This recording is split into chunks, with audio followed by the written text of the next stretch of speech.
కాంగ్రెస్ ప్రభుత్వంలో ఉద్యోగ నోటిఫికేషన్లు ఇవ్వడమే కాదు భర్తీ చేస్తున్నామని డిప్యూటీ సీఎం భట్టి విక్రమార్క తెలిపారు. గత బీఆర్ఎస్ సర్కార్ నోటిఫికేషన్లు ఇచ్చి రిక్రూట్మెంట్ చేయలేదన్నారు. నోటిఫికేషన్లు ఇవ్వడం గొప్ప విషయం కాదన్నారు. ప్రజా ప్రభుత్వంలో నియామక పత్రాలు ఇచ్చే వరకు కంటిన్యూ ప్రాసెస్ చేస్తామన్నారు. గ్రూప్ 1 పరీక్షను అడ్డుకునేందుకు కుట్రలు చేశారన్న ఆయన ఎన్ని చేసినా 563 పోస్టులకు ఎగ్జామ్స్ పెట్టామని తెలిపారు. గత 10 ఏళ్లలో ఒక డీఎస్పీ నోటిఫికేషన్ వేయలేదన్న భట్టి కాంగ్రెస్ ప్రభుత్వంలో డీఎస్సీ నోటిఫికేషన్ తో పాటు ఉద్యోగాలు భర్తీ చేశామన్నారు. అలాగే త్వరలోనే ఖాళీగా ఉన్న ఉద్యోగాలను భర్తీ చేస్తామని స్పష్టం చేశారు భట్టి విక్రమార్క. ఈ ప్రభుత్వం వచ్చిన తర్వాత 55,172 పోస్టుల ఎంపిక ప్రక్రియ పూర్తయింది.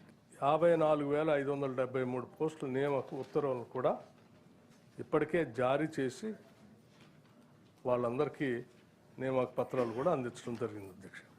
అట్లాగే ప్రభుత్వ గ్రాంట్ అండ్ ఎయిడ్ సంస్థలు పిఎస్సీలు వివిధ నేరు నియామక ఖాళీలను భర్తీ చేయడం కోసం పోటీ పరీక్షలను సకాలంలో నిర్వహించేలా చూడటానికి పరీక్షల కోసం తమ షెడ్యూల్ను రూపొందించుకునేందుకు విద్యార్థులకు వీలు కల్పించడానికి 7/8/2024 తేదీ గల ఆర్థిక శాఖ సంబంధించి 24-25 సంవత్సరం తెలంగాణ జాబ్ క్యాలెండర్ కూడా జారీ చేయడం జరిగింది అధ్యక్ష.